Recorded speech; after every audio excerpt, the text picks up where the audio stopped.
Welcome back to the CoDaKrew podcast, a show where we analyze latest storylines, updates, and drama of the footballing world. This is episode 3 of our 2025-26 Premier League predictions, and if you don't already know, this is our scoring system. We get 1 point each for every correct prediction, win, loss, or draw, and we get an additional point for getting the correct goal difference in a given match, and if you get the scoreline exactly correct, then you get 3 points. Right, and I do think it's worth noting before we start predicting these week 3 matches that we are currently recording this the same day that we upload our week 2 video, i.e. the week 2 games have not played out, so we only have the first match week of games to work off of. Not that much data, our predictions maybe won't be as strong as usual, but we are going to do our best to give you guys some good content. No idea how long this video is going to be, hopefully we keep it short. But with that said, I think we can get into our first match for the week, yeah? We have Chelsea hosting Fulham at Stamford Bridge. Obviously, we're going to have to take a lot of creative liberty, I guess, in guessing like what transfers are being made, what injuries, when players are coming back, and all that sort of stuff. So there's going to be a lot of guessing involved in that as well. So for this Chelsea squad, my guess is that Arabai will still be injured. Koal is obviously out for most of the season. Badiashile is out. So they'll probably be reliant on Achapon still in that backline. And I think while he was pretty defensively solid against Palace, he is a little bit error-prone and a little bit naive in that he'll give the ball away a few times when he doesn't need to. So that could still be a bit of a concern for me. And as for Fulham, I think they also have a similar issue in where, because Anthony Robinson and Ryan Sessegnon, at least as of now, are both injured, that is like their starting and their backup left back, it likely means that Bassi would have to play left back and they would have to put someone else in as their starting center back, which is going to weaken them quite a bit. Yeah, kind of hard to say with the rosters, to be honest, with the data we've got. What I will say is this. I mean, Chelsea, they came into the season obviously on a high. They won the Club World Cup. But they got, I think, a proper reality check to start the season. For all that new firepower, Pedro, Gittins, Delap, Estival, they couldn't find a way through Palace. To be fair, they did outshine Palace in just about every stat, but even still, they only had 3 shots on target in 90 minutes. Just felt like a very flat game to me, even though the stats underneath weren't that terrible. I think 1.8, 1.9 expected goals normally yields at least 1 strike. What particularly worries me, though, is that Palmer, their key creator, did not fashion a strike until stoppage time started. And I don't think Pedro had much luck getting through Palace's backline either. Palace, to be fair, are pretty defensively strong, but I think Chelsea, on the other hand, we have a team that is still finding their flow after a shortened preseason, and Maresca will know that this attack has to click quickly because with how much they spent, the spotlight is firmly on them right now. Yeah, I think that's pretty fair. And I'm going to say a very similar thing to what I did in episode 2, and that's that there's a big difference defensively in what Palace has to offer compared to Fulham, especially without their starting center back and their starting left back being available for this match. So I think the main critique I have of Chelsea right now is their offense is so dynamic that they just play too quickly in transition when they can just slow down and just try to break teams slowly and just go through the system instead. And I think because Fulham defense is a bit weakened, I think that might not be too much of an issue for Chelsea. Like in particular, you have Cole Palmer, you have Pedro Neto, you have Joao Pedro. And they can break through that defense, especially with the cases of players like Pedro Neto, like a Cole Palmer who can dribble past defenders 1v1. And if Xavi Simons happens to get signed for Chelsea by the time we record this video, obviously a hypothetical, we don't know, then Simmons can slide in the number 10 position. Cole Palmer is on the right, and then that weakness in Fulham's left back position is going to be even more exacerbated. So I think the way Chelsea lines up is pretty good for the way Fulham are playing right now. And I think just with them being at Stamford Bridge, with them being at home, I know they struggled at the start of the season. I just expect them to get better and better as the team, I guess, gets more cohesion. So I'm not going to be too worried about Chelsea's attack coming into this match. Yeah, and to be fair, Fulham don't look like they're in quite the best place either. I mean, they had that gritty 1-1 draw away at Brighton, sealed by Muniz's late equalizer, and that shot just sums up about where they are right now. They're not flashy, they're just capable of hanging in games, maybe nicking something late. But this is Chelsea that we're looking at that they're playing against, not Brighton. And like even when they were playing Brighton, despite sharing possession, I think it was 50-50. They looked blunt for most of the game. They had half the shots on target, consequently about half the XG. Leno needed to step in quite a few times with saves. Away against Chelsea, they're no doubt going to be on the back foot again, maybe even more so than against Brighton. I can see a path to a win or maybe a draw here. But they're going to need another strong performance in goal, and they will also have to hope that their few moments of quality in transition turn into something tangible, and they rarely have to take advantage of those few opportunities that they do get. I would also just say offensively, I don't think Fulham match up very well against Chelsea at all. Like they're very reliant on whoever the number 10 is, whether it's Josh King, a young wonder kid who I rate very highly, whether Emil Smith Rowe finally gets to start again, which I really think he should. I mean, they have Caicedo and Enzo there. That double pivot in the number 8 position is really going to muzzle both of those players. VS against Brighton, I think a more offensively minded central team, at least in terms of the midfielders. Obviously, I know Chelsea is very offensively minded with their wingers and all that. With the way Chelsea sets up, the 3-2-5 on offense, the ability for both the fullbacks and the defensive midfielders to drop back and be very helpful on the defense. I think that's going to be a big loss for Fulham. And the other strategy, I guess, would be using players like Sasha Lukic and Sander Berge, who at least in seasons past were very good at putting long balls in behind. But I do have two concerns with this. Number one, at least again, we've only seen match week 1, so this could change. But so far, I have not seen Lukic or Berge replicate that the way that they did in previous seasons. I don't think Berge has even put in a single long ball yet, and I think Sasha Lukic has like maybe one. And then even if they do that more successfully, it's going to be very reliant on their anchor, their striker in Raul Jimenez, to actually take advantage of those chances. And I haven't seen that from him either, just in general. So there's a lot of question marks. Maybe that can work. Maybe that can get them some chances in this match. But I have to see it to believe it. Yeah, I mean, Chelsea, they looked a bit rusty against Palace. The attack was disjointed. But I think between this game and the one we predicted earlier against West Ham, they can get the ball moving quicker, and those worries about scoring, I think they're going to dry up. Fulham, they're not nearly as aggressive as the Blues, obviously. They don't have that attacking firepower. They did show against Brighton that they can stay in games and nick something late, usually by just sheer persistence. But the issue for them here, Chelsea are far more compact out of possession under Maresca, and Fulham's midfield is lacks that same progressive spark that, say, Brighton has.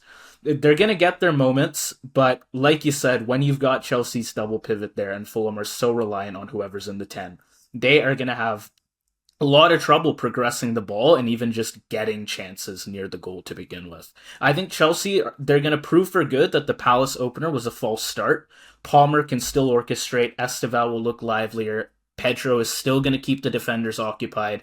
I can see Fulham snatching another late one, but only once the result is already decided. And I'm just going to make my call here. Chelsea get back to scoring and they win 3-1 against Fulham.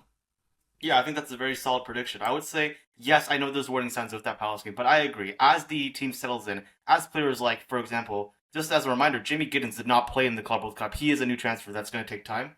And the fact that they're playing in Stamford Bridge, I'm sure that by match week 3, Chelsea is going to be at least a bit more settled in. And I think against Fulham, they will cook, they will get the goals.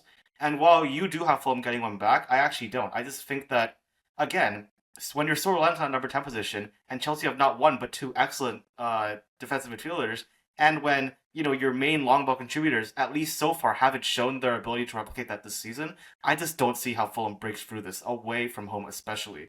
So my final prediction is going to be pretty similar, 2 goals difference as well, but I'm going to have Chelsea winning this one 2-0. Yeah, okay, that works. Same margin, different score line, so that's nice. Maybe one of us gets 3 points this time around. And I guess with that, we can move on to our next game. We've got Man U hosting Burnley at Old Trafford. Yeah, I mean, again, we've only seen one game. We'll see how Burnley play against Sunderland over the weekend. But Burnley did not look good defensively at all against Tottenham, and I think a big factor in that was the fact that Bashir Humphreys was injured for that match. We don't know what his return date will be, but it looks like he's probably not going to be playing here as well. And so while Burnley are going to be reliant on Maxi Mesteb, and while I think he was actually pretty solid personally, the backline as a whole is just not good enough right now. There will be question marks about whether or not United's system can actually break through that, whether what we saw from Amarin against Arsenal was a fluke or if it was something that's more sustainable for the club. But I like what I saw from several of the key players for United, and I just don't see how Burnley will be able to deal with that. Yeah, tough reintroduction for Burnley. 3-0 defeat away. To be fair, Spurs are definitely a strong team. And Scott Parker's side did have their moments, actually. You had like Lyle Foster, Jadon Anthony, each forcing saves from Vicario. Uh, they even started the second half pretty brightly before they got hit with, I think, 2 goals in quick succession. But yeah, Burnley, they didn't make enough of their chances. Honestly, didn't get many chances to begin with. And also just letting up quite a lot. Like you said, the back line isn't especially strong. And once Spurs' quality told the game was over, they just needed to put on the pressure for a little bit. And by that second half, Burnley did not have a chance. Dubravka, brought in as a new keeper, also had a tough introduction. Not a great title, the first goalkeeper to be penalized under the new 8-second rule, and beaten 3 times as well. The squad looks pretty rattled, and survival this season is going to hinge on whether Parker can make them consistently competitive away from home. Because it seems like they just do not have a chance past halftime in these big games. Yeah, and while, like you were saying, they do have guys like a Josh Cullen, like a Medjby that can unlock defenses, I do think that United's back three is a lot more solid this season, again, from what we've seen so far. Like, Delit and Euro were very tough to get past for Arsenal. There's a reason it took, set pieces for them to actually get a goal in. And not even, and that even then, it was not yet a United mistake, it was a Bayern mistake.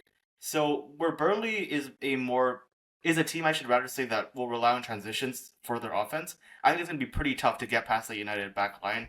And I'm not saying that they definitely won't score, but I'm just a little bit worried about their ability to take advantage on the counter and just on the few chances they'll get, because they're obviously not going to dominate possession or chances.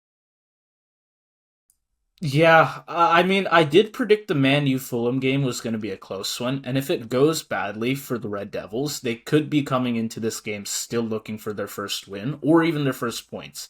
But yeah, it's Man U. They have a strong attack. They've put in investment. They've got Sheshko. A lot of players that are doing surprisingly well now. You've got Casemiro performing quite a bit, and like you said, they've got a strong back three. It was an unfortunate thing that undid them in that Arsenal game, which was a set piece, which they have a lot of problems with. But otherwise, they generated 22 shots, which is the most they've had against Arsenal since, I think, 2010, 2011. It was honestly a pretty good game for them attack wise. And like we said, Burnley, not a strong back line. They let up quite a bit against Tottenham. And I have to imagine they're going to give Man U quite a few chances to score here as well. Yeah, and again, if United don't have a good game against Fulham, which is not what I'm expecting, then okay, maybe I'll think about this very differently. But again, like so far, Casemiro has looked good in the new system. I think that is actually the system at play, where now he's being more of a pass forward or a pass first midfielder rather than somebody who has to retain possession. You have Dorgu, you have Diallo especially, who was already good last year, that are gonna not have to take as much of a burden on the offense now that they actually have a strong front three. And that front three, I think, already looked kind of solid in that first match. And if we're gonna give all the other attackers, all the new attackers, I should say, some leeway, some time to get adjusted to the teams, then we should expect United's attack to become better as well, right? So I just think that, again, based on what we've seen so far, there's no reason for me to think that United won't be able to dominate this match and take control of all the chances. Maybe there'll still be a finishing issue there. Obviously, there will be an adjustment period for guys like Sheshko, for the whole front three, obviously to get into form. But I think we're looking pretty good so far. Yeah, no, I think United are going to dominate the ball here. You've got wide overloads through Buemo, Dorgu, Cunha, of course, driving through those central spaces. Burnley are probably going to have to go back to the kind of playing style you'd expect from a newly promoted team. They'll sit deeper, maybe look to spring Foster, Anthony on the counter. Uh, but yeah, if United can just handle their set pieces and not like fall apart whenever there's a corner or a free kick, and they manage to keep their defensive structure intact, which so far it's looking like they definitely can do, I think their firepower will just eventually break Burnley down. It could get more nervy if it stays level for too long, but I think they'll be able to find a goal pretty early. They can carry over the positives from the Arsenal game. they'll break through maybe 20, 30th minute. They'll find a goal, score another two in the second half or something like that. And actually, I'm gonna say they win this one 2-0. I don't think they'll score as much as Tottenham, but I also do not think Burnley are gonna find a way to get one in the net. Yeah, I'm with you. I agree in the sense that United will need a longer adjustment period because the system is just completely new, or not the system is new, but the personnel is completely new offensively, and so I am also going to be a little bit more tempered in my prediction. But I don't see Burnley getting a lot of chances. I just don't see how they're going to score. And when United dominate the game like that, especially at home at Old Trafford, I think they will have no problems getting a pretty comfortable win here. So I'm going to agree with you. I'm going to also say United win this one 2-0. Okay, fair enough. And with that, we move on to two teams that we expected are going to be in a very similar area of the table. But right now, they look to be on quite different trajectories. We've got Sunderland coming off of that win against West Ham, and they're facing Brentford back in Wearside. Dude, Sunderland cannot be happier about the start to the season they're getting. So already 3 points secured up against West Ham, a very good opportunity to secure even more points against Burnley, and then this match against Brentford. Not only a team that's been completely ransacked, with a lot of their talent leaving, but also with a team that also happens to be playing another Premier League side, Bournemouth, in the Carabao Cup a few games earlier. I can't imagine. I can't believe Sunderland's luck coming to this match. And given the statistic that you said a few weeks ago about how teams that score 11 points, or the teams that get 11 points in the first 10 games in the Premier League, have a 100% track record of staying up, at least They in the do. Prem era. Yep. That's really good for Sunderland. There is an outside chance, I think, that they finish the first 3 games with 9 points. And if that happens, I just can't see them getting relegated. So I know we both have them in 20th place, but man, if they take advantage of these first few matches, they will be flying. And conversely, if they don't, then as the season gets more difficult, as we're playing more difficult opposition, that will be a huge issue for them. But if I'm Sunderland, I'm feeling quite optimistic right now. Yeah, they're going to want momentum here and they're going to need it. I think you could still make an argument their roster is the weakest of the three promoted teams, but they have definitely got a chance to build a lot of momentum and bring that further into the season. And yeah, it is some good luck that they've got with these first few matches, but if they come away with 9 points in 3, I do have to agree with you that I'd probably have them staying up at that point. And they came back to the Prem with a statement. This side looked organized, dangerous in transition, Granit Xhaka commanding the midfield, Dan Ballard dominant in the air. And with that big transfer window, Sunderland, they look confident. Like they can definitely bring that momentum from the West Ham game into those next 2 games. And the stadium light atmosphere is only going to energize this young, ambitious squad even more. And like it should be stated, I know Sunderland has the weakest team on paper, but again, luckily for them, you can say they don't have any key injuries. So again, like Burnley is losing one of their most important center backs. They still have basically everyone. I guess they have O'Neill out, but like with Alderete, with Sells, how much of a loss to the backline even is that compared to Burnley, who seemingly don't really have a good replacement for Humphreys at all, right? And then also like there was the adjustment period that you expect everyone to have with all the new transfers, like especially with Sunderland signing 2 new starting wingers in Talby and Adingra. But like from what I've seen so far, they're fitting into the system quite nicely already, and it's this match they won we've seen. So yeah, I mean I don't want to be too bullish on Sunderland just yet. Like maybe by the time we record this, they got thrashed by Burnley, and it's straight back down trajectory back down to 20th place. But for now, I think there's good reason to be cautiously optimistic. But about this match in particular, I think it's looking good. Again, Brentford are going to be tired because of that Carabao Cup match. It's going to be in the Stadium of Light, and we just know how much better Sunderland is when they have the home crowd for them, being in one of the having one of the best fan bases in the entire Premier League, having an amazing stadium, like a 12th man basically. They are the embodiment of that saying in the Premier League, and so I would be feeling pretty good about this. And if I even just like the tactical level, what's happening here? Sunderland are very good on the counter attack. We've seen that already. Pacey wingers, pacey midfielders, good dribblers. And if Brentford are going to come into this match with low stamina, that can be quite an issue. The other issue of Brentford is that against Nottingham Forest, which again, this is match day 1 that we're looking at, that's what we've seen, they were really weak early. But guess who Sunderland had? Dad motherfucking Ballard, a true baller. A guy who can dominate in the air for you, and players like Alderete, who are great at putting in crosses to Ballard. This could be a defensive nightmare for Brentford if Sunderland play their cards right. Yeah, I mean, these two teams just on opposite directions after that first week. Brentford, they really struggled. They looked disjointed defensively against Nottingham, got exposed on set pieces, struggled to create meaningful chances. You had new signings like Kelleher and Malambo on the field, but you've also lost lots of key players, such as Mbuemo, such as Norgard, Flecken, Johan Wissa. His uncertain status is not helping. I think I said this in our last episode, but he's removed everything Brentford related from his Instagram. And I wouldn't be surprised if he's gone by the time this match happens. And like you said, they're juggling a midweek EFL Cup tie against Bournemouth, which could give Andrews more time to bed in his system, but more likely, I think it's going to drain an already thin squad even further. The Bees were already looking fragile, and traveling to a hostile Stadium of Light this early in the season is going to be a real test of their resilience. Yeah, I think now to be fair, they will get chances of their own. They've got the Damsgaards, they've got the Hendos that can create chances, that can find key passes in behind, and obviously there's a chance that Janelt will be back for this match as well, who was a key loss in the midfield for them against Nottingham. So I think they will get a steady stream of chances. My bigger issue there though is their finishers. Like again, I know Igor Thiago scored a penalty, but how good is he in open play against defenders that are giving him pressure, right? How good will Malambo be? Sade was good last year for sure, but how much of that was having less pressure because they also had Wissa and Mbeumo there?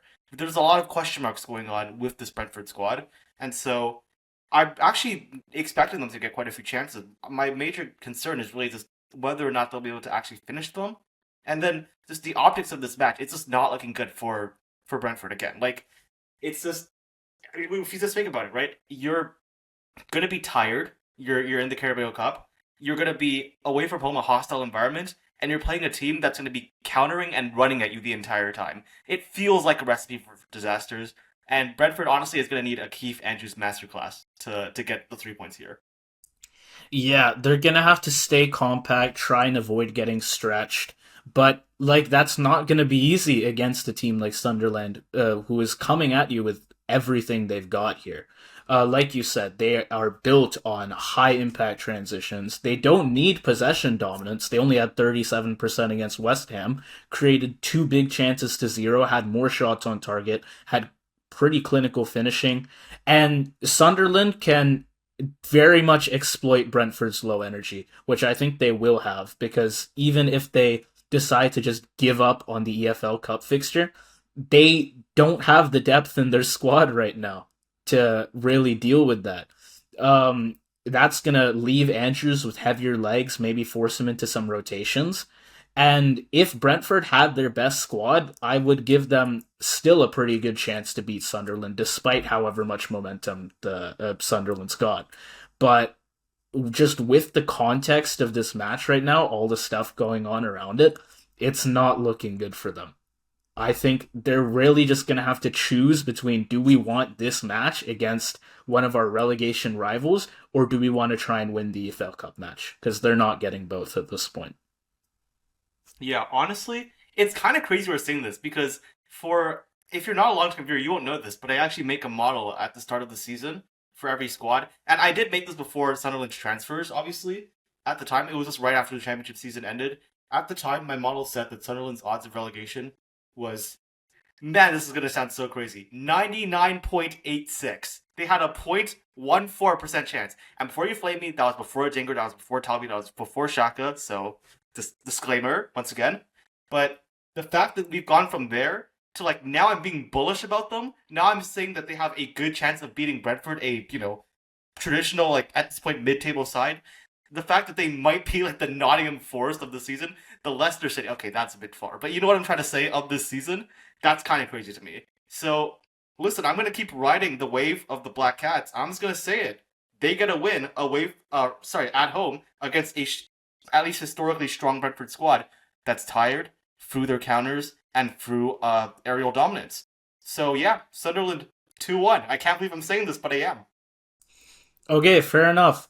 Yeah, they definitely have the confidence and the momentum, Though I do think Brentford still got decent quality in attack, even in this transition. And if Sunderland overcommit, which in their style they definitely can, I think it can yield a goal.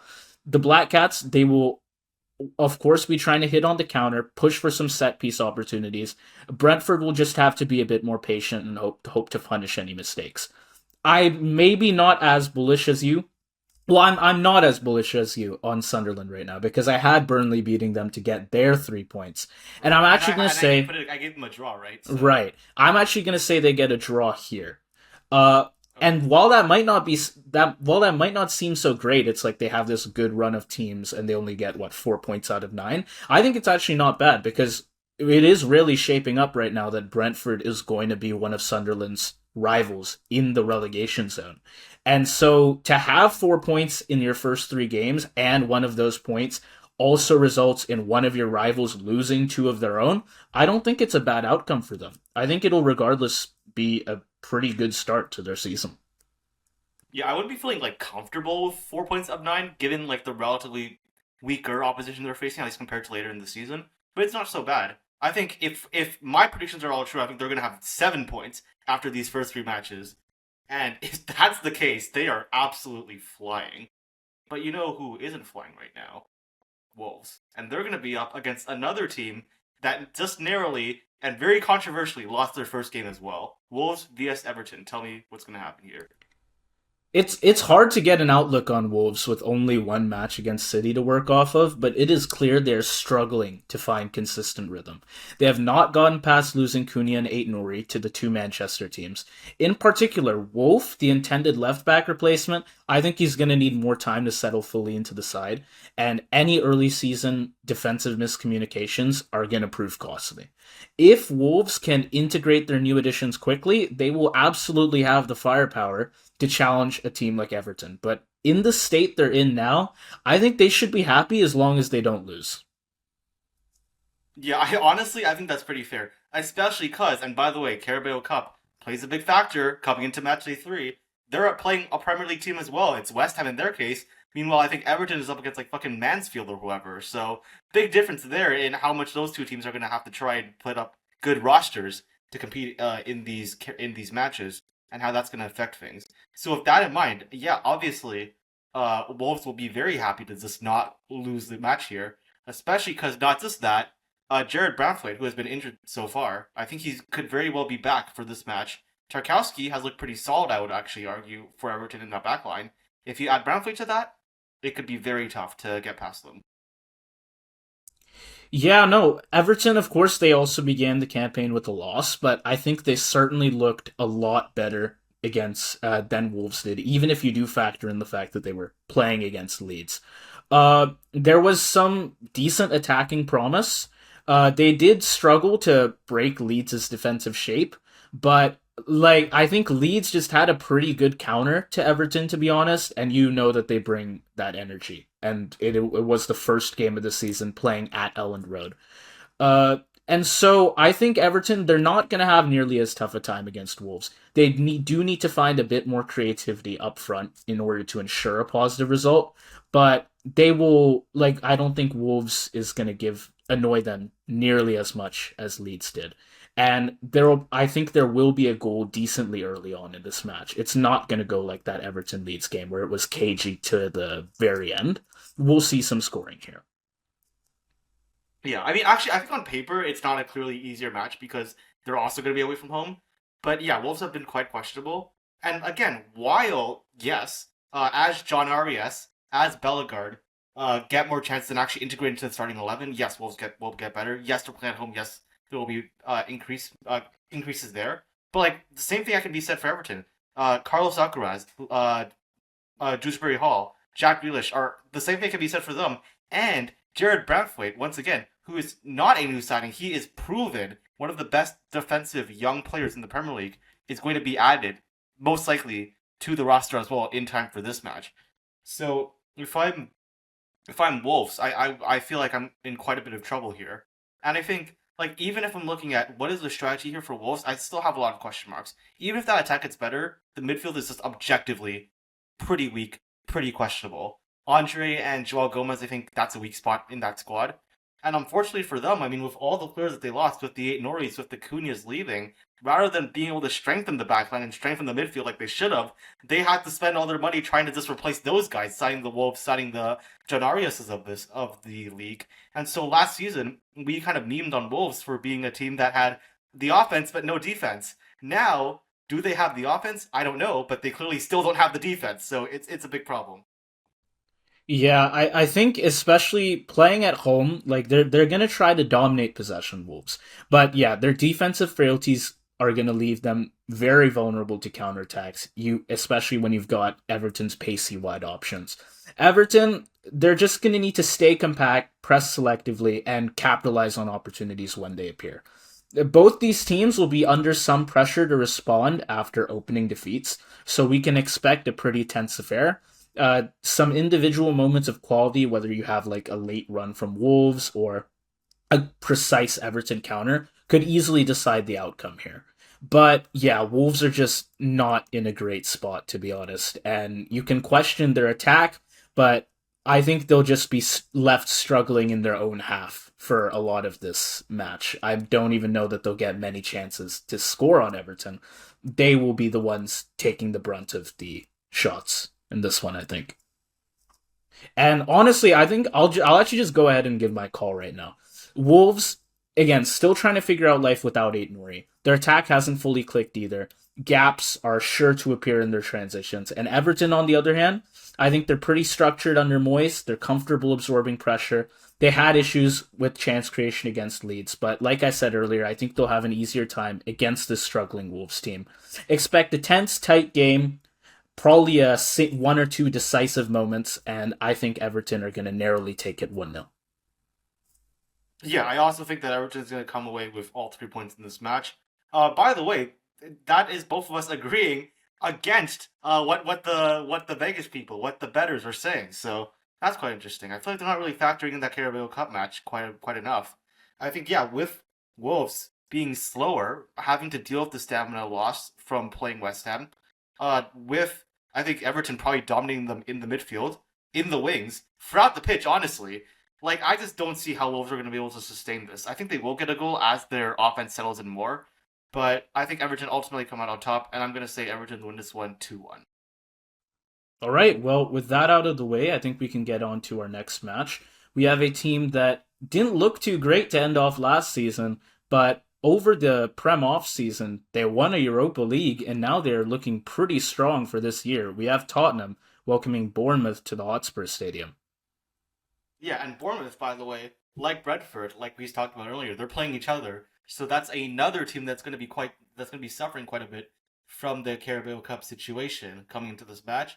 And obviously as well they're going to be playing away from home against what at least so far seems like a revitalized Tottenham squad under Thomas Frank.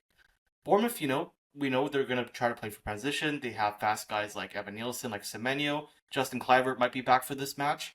And they're going to get long balls from that back line, the Troyfords, the Smiths, the Diakites of this world, to provide for them.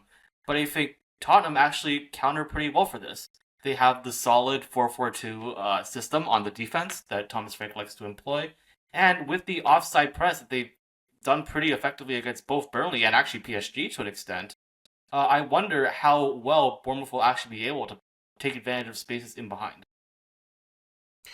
Yeah, I mean, Bournemouth, of course, you look at that game against Liverpool, they can flip the switch very quickly. I mean, you had Semenyo's two quick fire goals in order to level the contest mid game. But there are still defensive issues. And their backline really struggled against Liverpool's transitions. Senesi had that early handball incident. So there are vulnerabilities under pressure here, and Tottenham can definitely apply the pressure. They have the depth to go on all game. And like you said, it doesn't help that Bournemouth have also got their FA Cup tie. Oh, I Carabao. do.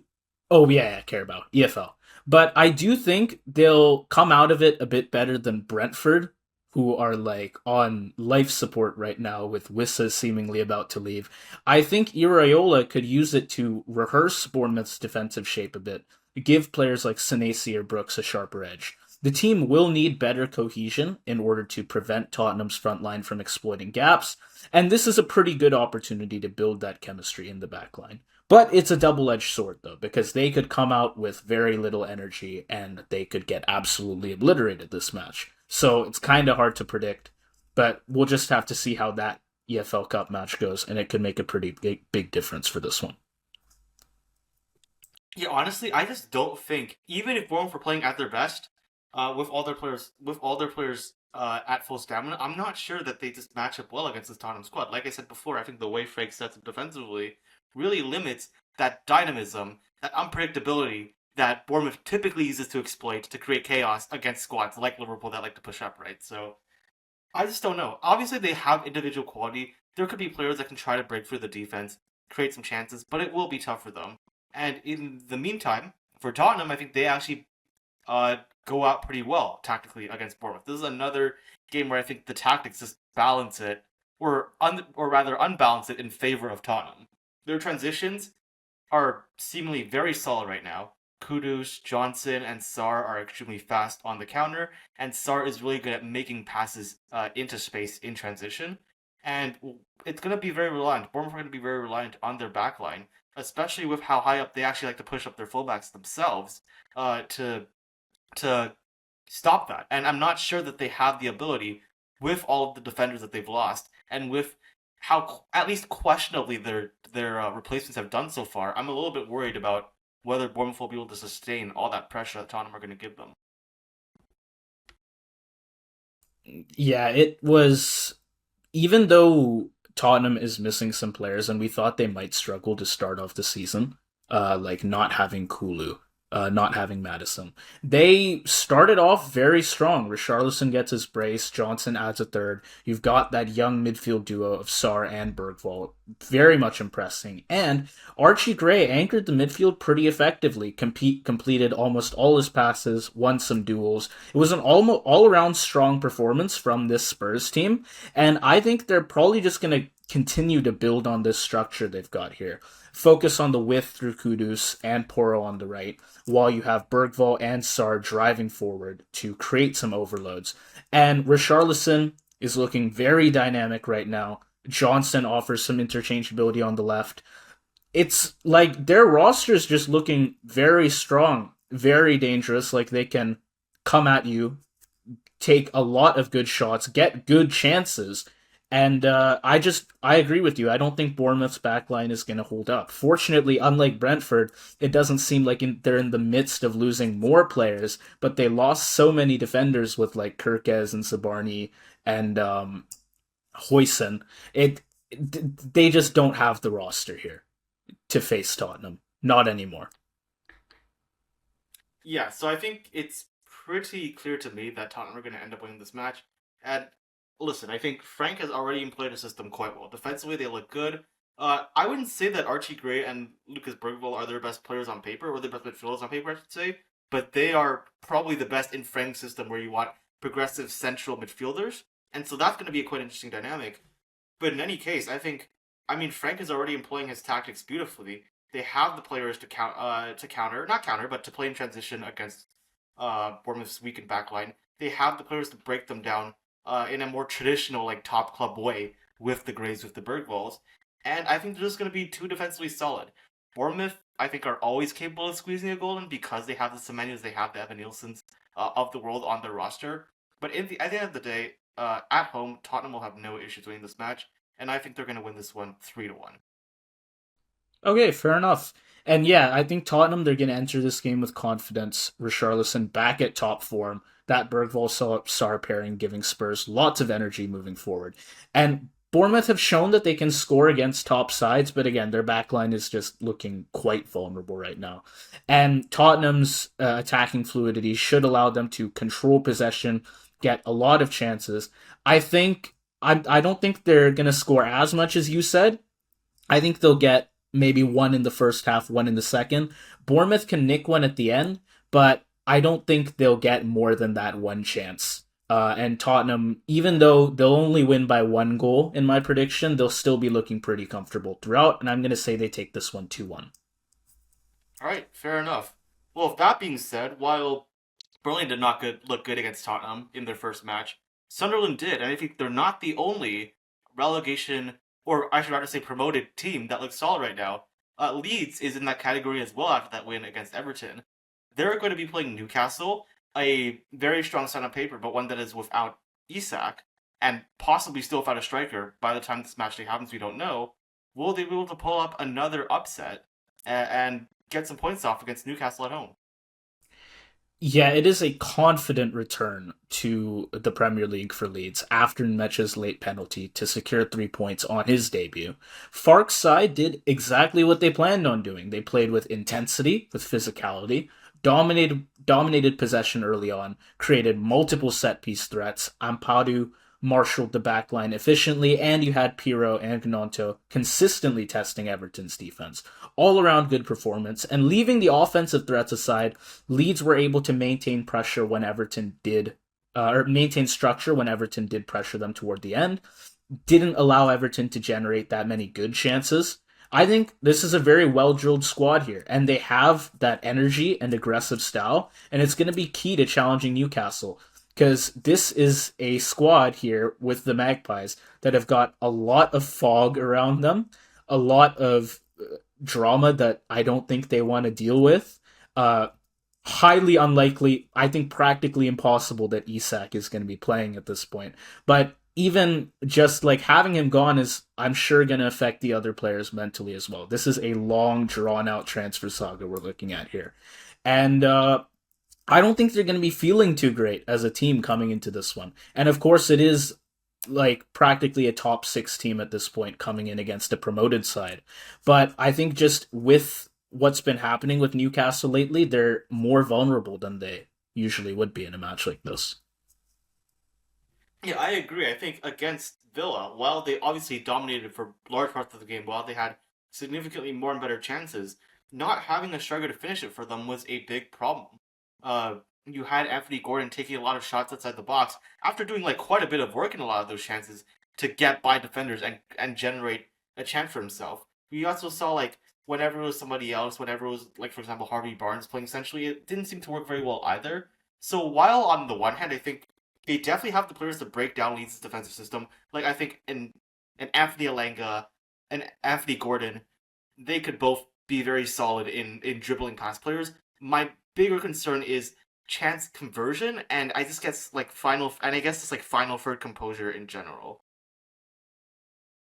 Yeah, I agree because they had multiple chances through Gordon, Alanga, Barnes, but despite being Villa being reduced to 10 men, they really struggled to convert. Their front three offered pace and creativity. The midfield pressed high, and they did recycle possession pretty well. But yeah, the finishing and composure in the final third remain issues. They're just not looking that composed as a team right now. And again, I do have to wonder if that whole Isak saga is contributing to that and how much it's affecting them. But yeah, the defense remains solid, I will say. They absorb pressure when they needed to. But they just have to find sharper attacking cohesion if they want to break down this lead side. And well, maybe Leeds' defense isn't strong, but they are definitely going to come with energy, and so Newcastle are just going to have to bring some of their own. And if they can't find that, then they're going to have some real issues here. Yeah, I agree. I think Leeds is definitely not a team that you should be underestimating. Everton had to learn this the hard way, and just the way that they look right now. I mean, I think their midfield is very underrated. Ayo Tanaka has been doing a great job holding it down, not just blocking passing lanes, but being a very good progressive midfielder himself. Meanwhile, they also have guys like the Stocks, the Empadus, to put in long balls in behind and allow them to create chances, even though Newcastle have obviously those great midfielders in Tonali and Guimaraes. My bigger concern is if they do get long balls through, whether or not they'll be able to finish them, because they had a lot of chances against Everton, and it took them a basically last minute penalty to actually seal the deal. If they don't get another one of those, will they be able to take advantage of the open play chances they get and actually score against a very defensively solid Newcastle side? I'm not sure. Yeah, so Leeds, they're going to rely on basically what they relied on during the Everton game. It's what their whole team is built around.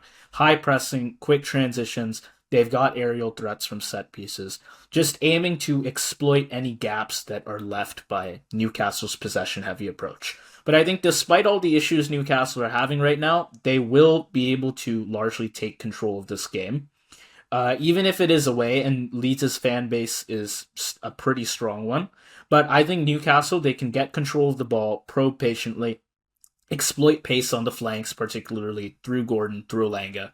I do think they'll need to find some clear cut chances early on and probably score a goal early on to pile the pressure onto Leeds. If not, they could struggle later on. But Newcastle definitely have the attacking prowess to find a goal as early as they really need to. And like you said, Leeds, for all their chances against Everton, they also struggled with conversion. So I think they will be playing largely on the back foot here.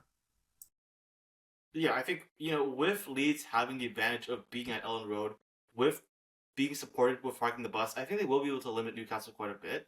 But just given the fact, even though they don't have a striker, even though they don't have somebody to get them like great in the box chances, I just think players like the two Anthony's will just be able to break down the attack or break down the defense rather, just be able to create something out of nothing basically and get them a goal. So I do think Newcastle are able to score here. And again, while I do think Leeds will create those chances, they will get balls in behind. I just don't really trust their finishing right now. So like again, I have to see it to believe it. I don't know if I trust that they're going to be able to score against this very defensively solid Newcastle side. So it's going to be scrappy. I think it's going to be an interesting match. But Newcastle, I think, will get the job done even away from home and get just a. I don't want to say solid, but they'll do enough and they'll get a 1-0 win. Yeah, I mean, obviously, I'm happy with Leeds getting that win against Everton. I got my 3 points, but I can't rate them that highly when we've only seen one match up to this point. Newcastle, they're going to start this one on the front foot. They are almost certainly going to be without Isak, but they still have lots of firepower with Gordon and Alanga. Leeds will bring their own pressing and intensity, but again, if Newcastle can convert early chances and they have to start chasing, Leeds will be vulnerable. And I do expect the Magpies to strike first, force Leeds to chase the game. And I think Leeds can respond late in the second half, maybe getting Mecha to pull one back. Or actually, I'm going to say Newcastle, they make a 2 goal cushion first. Leeds can get one back afterward. But their late surge is not going to be enough to find an equalizer. And so I have Newcastle winning this one 2-1. And their early dominance proves decisive. All right, well then in that case, let's move on to another squad who I think while they have lost a striker of their own, I think they're not as negatively affected by it, and that is Brighton. They're going to be playing at home, but it's going to be against one of, if not some would argue, the best team in the league right now in Man City. Yeah, Brighton, they showed lots of promise in their opener. They dominated possession, created the better chances. Matoma and Minte were lively on the wings, but that the pressure slowly got piled on them toward the end. Like we talked about when Smith Rowe came in, that made a pretty big difference. And that strike, very late strike from Muniz, just nullified their efforts and left them with only 1 point out of 3. Brighton are still a dangerous team. I don't. I could argue that they deserve the 3 points in that match because they had the pressure on Fulham from 70, 80 minutes. But it doesn't matter if the backline can't hold firm. And City, unlike Fulham, they do not need to wait to score. They are a goal scoring machine. And so Brighton are going to need some very careful defensive positioning if they want to make the Amex a difficult place for Guardiola's men. Yeah, I think that's fair enough. And while I do have questions with the finishing, basically like similar to what I'm saying about Leeds, I do think that there is a difference tactically in how Fulham's set up compared to City. City, especially with this new roster, loves to push their fullbacks up. And while that definitely works on a lot of teams, when Brighton have Matoma and especially Minte in their lineup, they can absolutely punish you, especially at the MX Stadium. Um, I actually think Brighton will get quite a few chances, and even if they aren't able to convert to enough of them, I think just the fact that Matoma will get those balls in behind, break through the line, and force City to play on the back foot for at least parts of this match, force them to rely on their center backs, I think this could potentially be a big problem for City. Obviously, though, City has like players that are just built different. The Reinders, the Turkeys, the Marmoushas, the Silvas, like they can just create something out of nothing. And if they're playing well on their day, there's just nothing you can really do tactically to stop that. So I think Brighton are definitely going to keep this game competitive, keep this game interesting, but it's gonna always be hard, no matter who you are. to stop the onslaught that City can pull on you if they're having a good day. Yeah, City can, like, they've shown that even without KDB in the midfield, they can be absolutely dominant. You had Reinders' dynamic debut, scored and assisted against Wolves, completed 91% of his passes, made lots of progressive carries. Holland clinical as always, linked well with Reinders as well, and you had Cherky adding late dynamism. There is just so much talent on this roster, even if you look at defensively. They had Trafford debut in goal. They could still get Donnarumma, uh, comfortably handling Wolves' admittedly limited threat in that game. City is always a dangerous team, and now when you've got this roster, you have Reinders' combination of forward bursts and playmaking. It makes them quite unpredictable. They can build patiently from the back, but if they feel like it, they can also transition rapidly, and they are going to be giving Brighton plenty to think about when it comes to how you can try and limit their chances. Yeah, I think just with the way City are playing though, like even though obviously Brighton have a solid defensive line, like the Dunk, Stephen Hex, even their midfield, like the Araris, the Balebas, the Henshwood if he plays, very, very solid. I just again I feel like if Rangers is on that day is doing good, he'll dribble past all four of them and make a run and slot the ball in to Erling Haaland, who is somehow unmarked anyways, and they'll just find a way. So I feel like in a match like this, there's so much tactically you can say. Oh, okay, this is how Brighton is gonna match up. This is how Brighton is gonna try to stop City. I just think it's really a question of can City's players play at their best? Because if they can, there's basically nothing you can do unless you have people like that yourself. So I'm not gonna overcomplicate this too much. I think Brighton do score because they have that strong wing attack, but City overpowers them in the end. So Man City, I think, will get this one, and I'm gonna give them a 3-1 win. Oh, okay. Yeah, Brighton, they're going to try and control possession as best they can, but I think it's hard to see them keeping the scoreline tight for long. City's midfield is going to dominate the central areas, exploit any space left by Brighton's wide players. Holland, his movement can pull their defense apart, and Cherky, if he is even off the bench, if he is on the bench, his late runs off the bench are going to stretch them even further. Brighton, I think, can get one back through a quick counter. Minte and Matoma definitely have the pace to trouble City, but the balance of quality, depth, creativity is firmly in City's favor. Expect the goals to be decently organized early, but they're just going to get pulled apart over time. And City should ultimately come out the winners, and I actually have the same scoreline as you for this one. I've got a 3-1 for them as well. All right, fair enough, man.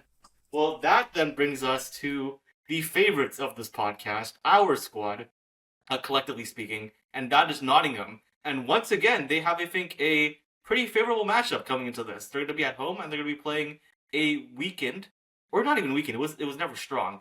A weak West Ham squad. Yeah, and I'm gonna go to West Ham first. Uh, they have raised some immediate questions with their defeat against Sunderland about their defensive solidity and just generally their tactical approach under Potter. Despite 63% possession, they struggled to create any meaningful opportunities. Got point 0.56 xg off of 12 shots. They got out xg'd by Sunderland. Bowen was promising as always, but he had no consistent support from his teammates. I feel bad for him, man. He needs to go to another team, to be honest. And we were talking about how like Forest is always getting Forest is always getting blessed up whoever they play against. Right. Like we're gonna mention it later, but Eze might be off of Palace by the time Forest plays I'm them. pretty sure he will be an Arsenal player when this video comes out. Right. And so, like, now, Lord knows if West Ham get Bowen taken from them, they actually just have nothing left on their roster. And their high possession style got exposed against Sunderland because they had those vulnerabilities in transition, which the Black Cats were able to take advantage of, and aerial weaknesses that got punished too. Overall, the Hammers, they just looked disjointed, despite the strong possession, struggled to impose themselves on the game, and Potter has left some real questions about whether he can effectively harness this team's attacking talents in the early stages of the season. And even for like attacking wise, they are kind of struggling to begin with. you're having to rely on Bowen so much, and I don't know. They're just gonna have trouble finding their chances in a lot of these games. Really, it's not looking great for their attack. I think just to give some context to anyone who doesn't know what we're referencing, basically every time we upload a video, either within the time it takes for the video from recording to actual uploading, or just like immediately after, Nottingham gets absolutely blessed. Like I have Nottingham finishing. I think I had Nottingham finishing 11. You had them finishing 12th in our table video. Right after we post that, they signed Made like four Quilmando, transfers. Mikati, Louise, fucking like I don't know, Kalimiendo, and now like they're even going for more. As we're recording this, we haven't even uploaded the match week 2 video yet. As we're recording this one, So and Eze off to Arsenal. we literally we were joking about how now that we've talked about the Nottingham vs Palace game, Palace is gonna immediately lose Eze, and then They actually did. So, like, because there was interest from Tottenham, but Nottingham have got to have some kind of divine protection, man. Because as soon as we said that, there is another team that is swooping in to take Eze maybe even earlier than he would have been taken out if Tottenham were the ones to get him. I don't know. They're blessed. There's more, by the way. Also, in their match against Brentford, right? We didn't notice at the time because it wasn't like an injury or anything, but it just so happened that the day before that match against Brentford, Damsgaard's I think wife has a child. Like, and then he isn't able to play. He's not playing. I swear, Nottingham have actual divine intervention. That's Perfect time. Ensure that they make Europe again or something. So many divine protections on this team. I think. So apparently, I guess as soon as this video comes out, Jared Bowen is going to like sign for a La Liga side or something. I don't know. Send him anywhere. Just as long as he's not playing Forest, that's fine. Anything works. Breaking news: Aaron Wan-Bissaka has signed for Bayer Leverkusen. Oh my god. Okay, Forest. Let's give them their flowers. Besides whatever great luck they're getting, they dismantled Brentford behind that brace from Chris Wood. A well taken goal by Dan and Doy. They set the tone. They had early intensity. Wood scored in like 5 minutes, and they established dominance that carried through the first half. Even after conceding that late penalty, they never looked in danger. They were able to control possession the whole time, exploit Brentford's defensive gaps. They're pressing high up, forced mistakes, and also limited any clear-cut chances from Brentford. I don't think they had very many, if any, clear chances to get a goal besides that penalty.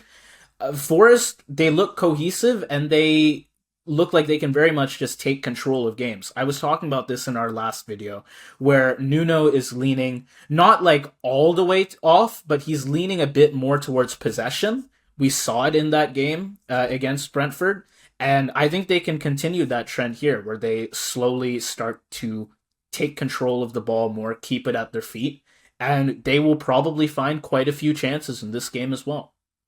Yeah, by the way, about that shield protection thing, I don't know if you would count this, but look at who West Ham is playing in the Carabao Cup, man, coming to this match. It is Wolves, it is a prep side. Nottingham, once again, I guess the mandate of heaven, or whatever, is casting a spell upon them to ensure that they win this match. And to give them credit, they have done a great job in the transfer window, strengthening exactly what is the weakest. We don't know if Sangare will be back for this match, but even if he's gone, or sorry, not Sangare. We don't know if Dominguez will be back. But even if he's gone, they already have Sangare. But like at the time when we made the table video, we were worried about their depth overall in the midfield, right? Because now if Sangare is gone, then what? Well, since then they have McAtee, Hutchinson, and Douglas Luiz, all midfielders, all that are at least defensively solid enough to slide in alongside Elliot Anderson as that second like number 8 double pivot sort of midfielder. So it's just looking really good for Nottingham. And obviously there's Kalimiendo as well. If there wasn't enough rotation for Chris Wood already to ensure that he would be fit for important matches, with Igor Jesus coming to the lineup, you now have Kalimiendo to help with that as well. So, I mean, not just that, but they just have complete cohesion.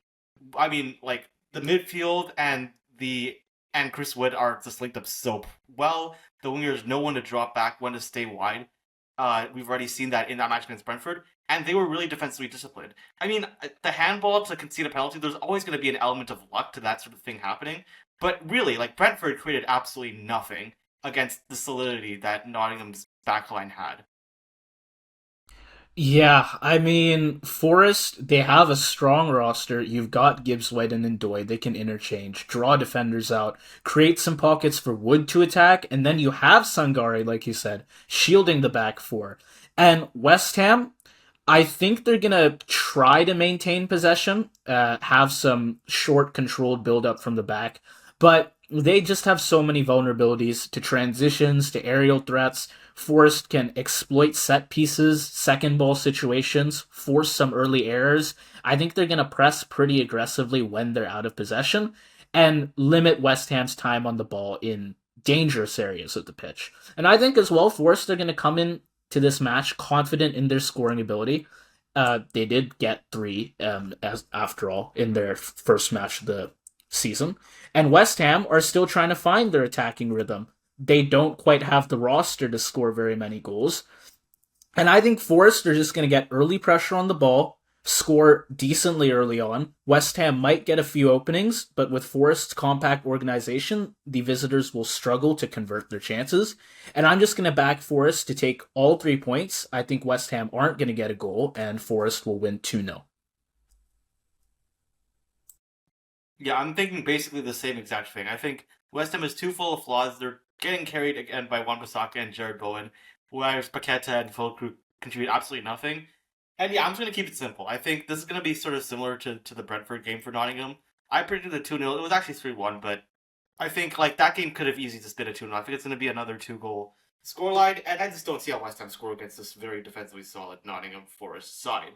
So yeah, simple 2-0 win for Nottingham Forest. I think it's just gonna be a classic like Nottingham Forest esque match, like the sort of game that they're not gonna like dominate per se, but they're just gonna look comfortable and they're going to get they're gonna get the job done, they get the 3 points and get out.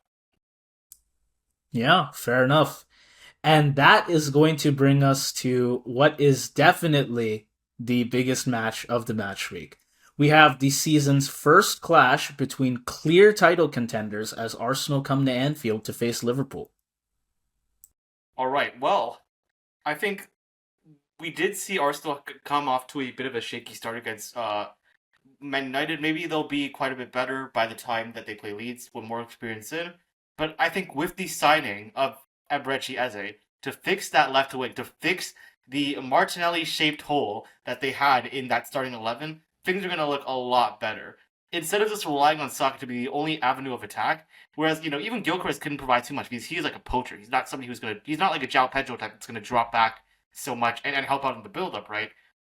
And the fact that Eze is there, number one, Eze is one of the most complete wingers in the entire Premier League. He knows when to drop back, he knows when to push forward and create 1v1s, and more importantly, arguably, the fact that he's there, the fact that it's actually a competent player and not fucking Martinelli that the defenders will have to worry about, is going to free up Saka so much more, and Saka is going to absolutely cook this season. The Saka Eze duo is absolutely just incredible. It's going to be a nightmare for defenses. And listen, Liverpool, strong team, don't get me wrong. But y'all, your tactics is all about pushing up your fullbacks. I would be a little bit worried coming to this match now that you're about to face both Eze and Saka feeding in balls to the Odegaards, to the Gyökereses, who I think themselves will only get better as they mingle with the team more and more. Yeah, no, that's fair. Arsenal have really patched up a lot of their holes this season. We've got Gyökeres finally in the striker role. They're bringing in Eze, which was, again, so unexpected. It really seemed like Tottenham would be the ones to take him. And yeah, like you said, that frees up Saka too. I think with that game against Man U, you could argue they should not have won that. I think maybe a draw would have been a pretty reasonable result there. Their only goal was from a corner, after all. This is like what I've said before. It's the one thing they can fall back on when everything else goes to shit because they do have a set piece coach, after all. But Arsenal, while they did absorb Man U's sustained pressure, they did so at the cost of their own chance creation. David Raya was great in net, series of crucial saves, so I think the back line is still more than strong enough. Gyökeres did struggle to make an impact on his debut. And so the team's resilience ensured that United's attacking dominance never translated into an actual goal for them. But that strategy isn't going to fly against Liverpool. So Arsenal will need a lot more on the other end if they want to grab the 3 points here. Fortunately, though, like we said, they do have Eze, and I don't know that it's guaranteed, but I think there's a pretty good chance that he will be at Arsenal in like a week and a half's time to play out this game with them. And so their attack will definitely look a lot stronger than it did against United. Just for some context for our viewers watching, I think Fabrizio Romano said the here we go for Eze to Arsenal maybe like an hour before we started recording, something like that. So usually when Fabrizio says that, that means within 2 or 3 days he's going to be fully officially at the club. So I don't doubt that he'll be here for this match, to be quite honest. The bigger issue is like whether he'll integrate the squad or not. But I just think that he is such a well-rounded, balanced player that he can really fit anywhere. It's not going to take him too much time, in my opinion. And I mean, it's that. It's also the fact he's so good at 1v1s. I think he averaged something like 2.4 uh, successful dribbles per game last year, something like that. And that was significantly more than like either Martinelli or who was the backup left back for them. I don't even know. It doesn't matter. They're both really bad compared to SA. Let's just be completely honest. Trossard, the other guy. Yeah, I mean, I think he's even injured as well, so I don't even know if he's going to be playing. So yeah, just clear improvements all across the board for Arsenal. But as for Liverpool, I mean, they look really good as well right now. Last episode we were talking about how people are shitting on Verts for no reason. I've reflected on it a little bit. I will say, I think there's something to be said about maybe his price tag being a bit high, and like you expect someone that's breaking the British transfer record to be like one of the best players in the league immediately. And I guess he hasn't reached that just yet. But I think if we're just looking at it in terms of how much does he improve the Liverpool roster, he is clearly a significant positive for them. Like, he is a guy that can read runs in behind that Ekitike, Gakpo, Salah put in. And I think he's already got like 2 assists or something like that in competitive matches this season from the 2 games we've seen so far, the Community Shield and the first Prem match. So yeah, I think he's very solid. I think he also, through his drives in, frees up more space for everybody else, which is, maybe another like underrated quality that makes him seem worse if you're just looking at like sofa score ratings or just like looking at highlights. So yeah, I think he's been very solid. And I mean, same thing I can say for Akatike. I can say even Gakpo has had like quite a big stock up this year. I think Liverpool have the same thing that City and Arsenal have. That is, they have players where if they're playing well on their day, there's no tactical fix to deal with that. If Ekitike and Verts pop off again, there's nothing you can do.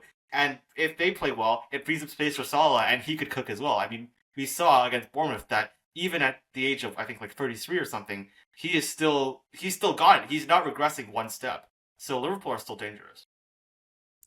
Yeah, I mean, Arsenal, like we were saying, had some issues in attack. Remains to be seen how good the chemistry will be with Eze, though I do agree with you. I think he'll be fine to start.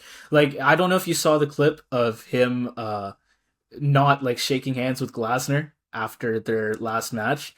Like, he's like Isak. He is determined to go. He wants this transfer. Least, so to be fair, at least while he stayed at Palace, he was still balling out for them. right, yeah, that's fair. And rather than being an absolute diva like Isak. At least he's not making a fuss when there's still matches for him to play. Right. So fair enough. But like Liverpool, we've already shown our strength in attack. We had that 4-2 against Bournemouth. We had defensive issues, to be fair, but we made 18 shots, 10 on target, expected goals of like 2.7.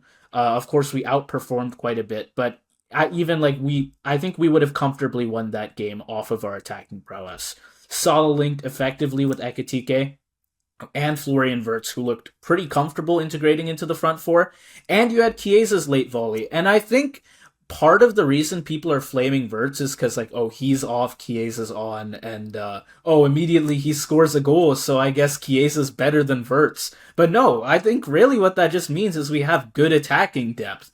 Chiesa came in, scored a few minutes after his introduction, and really what that just tells me is we've got good depth up front and we can turn games in the final stages if we need to. Again, defensively, some notable lapses. We let Semenyo in twice in like 11 or 12 minutes.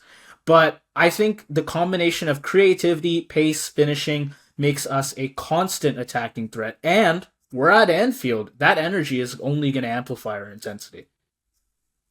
I think this is what I'm looking at. I think we're only in match day 1, so my guess is by the time we're here, Liverpool strengthens their defensive solidity. Arsenal strengthens their front three. It looks better. Not only with Eze, but also Gyökeres and Saka, I think, will improve by the time this match is here. And I think, honestly, in a match like this, it's just like whoever's at home really is the side I'm backing. Like Anfield and the Emirates are two very tough places to play against. And so just because of that, I think I'm going to give the slight edge to Liverpool. I think there's actually going to be a lot of chances for both sides. But one thing that we haven't mentioned yet is that Liverpool and Arsenal both have very good center backs and very consistent keepers. So if it weren't for that, it would have had a lot more goals. But I think it's going to be an entertaining end-to-end match that ends with a Liverpool 2-1 win. Okay, interesting. And yeah, I agree with you. There's gonna be a lot of chances here. But I think just the way these teams are positioning themselves right now, they're gonna go in big on the attack. And I actually have this game being a bit higher scoring. I will say both sides are gonna be mindful of last season's 2-2 draws. They both showed that they can claw back from deficits, like you had Salah scoring late at the Emirates. Arsenal overturned, I think, a 2 goal deficit to earn their own point. Um, but yeah, I think they're going to be scoring lots like they did in those last two matches. I am going to give Liverpool the win. It's going to be a 1 goal margin, but I think it won't be a 2-1. I'm going to give them a 3-2 instead. Yeah, fair enough. Honestly, like I said, I would have given them a 3-2 as well. It's just because the defenders and keepers are just so good. I had to dial it down a bit. Yeah, I agree. These teams are all around great. It's just Yeah, I don't know. I I mean, think they're they're title contenders for a reason, man. right, yeah. It's Yeah, but I think they are really gonna feel like scoring. They want balls in the net this match, and I think right. they will. We will get that. We will get a I will show. say, even if it is like a 2-1 match, I think it's gonna It'll feel be a like a very 2-2. Yeah, entertaining game. yeah. But that being said, that brings us to the last match of the week. I think just like how episode 2 we were talking about how Palace vs Nottingham was like the tactical match of the week. I think this is once again the tactical match of the week because there's a question of how is Crystal Palace going to play post Eze, but also what's going to happen with Villa as they start to adjust to this new roster, losing key players, losing the I think also as of the day we recorded, Leon Bailey officially is leaving. They also lost Jacob Ramsey to Newcastle. How will they cope? So this is going to be a very entertaining match as well on a tactical level. So yeah, what do you think we're going to see here? Yeah, I mean, the way Villa have begun their 25-26 campaign, like that first match, the clear standout feature for them was the defensive organization. Their attacking play left a lot to be desired. They managed just 3 shots all game, XG of only 0.13. I know obviously they had the red card to consent, so they had to practically just park the bus at that point. But even before that, they weren't producing very much. Um, though even still, they survived that red card. Uh, Played with 10 men for quite a while, and I think they did pretty good to limit Newcastle's chances. And so Villa now their home winning streak is 19 games in the league. They're gonna be looking to bring that streak to Wait, 20. is I it a think win that'll streak be or is it like or a not unbeaten? unbeaten. Oh, That is okay. to say, not winning streak. They'll be looking to bring that to 20. And I don't think Palace is a bad team to be playing to do that, especially when you've got this mist around Eze. And I think it's looking pretty likely that he'll also be gone to Arsenal by the time this match week plays out. But even still, Palace are a threatening team on the attack. And while it remains to be seen what their attacking chemistry will look like without Eze, the Lions will need to be careful to maintain that defensive solidity of theirs as best they can. I think the another big thing about Ezeu's loss is they don't really have a replacement left winger there. In the system, like they have, for example, like they have a backup striker, they have a backup right winger, like in the SA. But I don't know what the game plan is with Eze gone. I think even if you are able to get a replacement there, will they gel well? Will they have the same ability to not only you know cut inside, be a 1v1 defender, but also drop back and overload the midfield? I'm not so sure. How does that affect Sar and Mateta as well? Now that they're going to have more pressure on them. The good thing for Palace, though, is I think most likely by this point, Daichi Kamada will be back for them. And it's not that Will Hughes was by any stretch of the imagination not good enough, but I think with Kamada back, you would obviously rather have him, and they're going to definitely still be distributing. And it's not like Palace are not going to have chances. Like, it's still going to be. We're still going to see them fight throughout this match, and they're going to make this quite an entertaining affair. I just think that Villa being at home, the fact that they have a very solid midfield of their own, like the uh the Onanas, the Tielemans, to at least keep Palace's central midfielders more at bay than other teams are capable of doing. And the fact that they have, begin very solid, he's able to link up with the front three. I think that will be clutch in being like the tactical way to deal with Palace's defensive solidity. Yeah, and I mean, Palace in their game, they got outdone in just about every stat by Chelsea, besides somehow shots on target. But yeah, that tracks for me because they did have, I think, some good chances, and if not for Eze's free kick being disallowed, I think it's pretty likely they would have ended with the 3 points. I'm not sure Chelsea would have necessarily found an equalizer there. But there is another problem here. Consistency in this roster has been crucial. You had 10 of the same 11 starters from their FA Cup and Shield victories taking the field against Chelsea. But yeah, it's looking like one of those 10 is going to drop out before this match with Eze off to Arsenal. And if he isn't involved, I think Palace are going to need Sarr's direct running to stretch Villa, Mateta's hold up play to bring others in, and you do have Kamada back along with Wharton to provide some link in midfield. But without Eze's spark and his ball carrying ability, Palace, they're going to need to take some more risks in possession. And I don't know, he's central to their attacking identity. And against a top team like Villa, he will be sorely missed because they're going to have some trouble creating chances without him. Yeah, I think overall, like Palace are gonna still bomb forward. They're still gonna have Kamada and Hughes to help them get chances.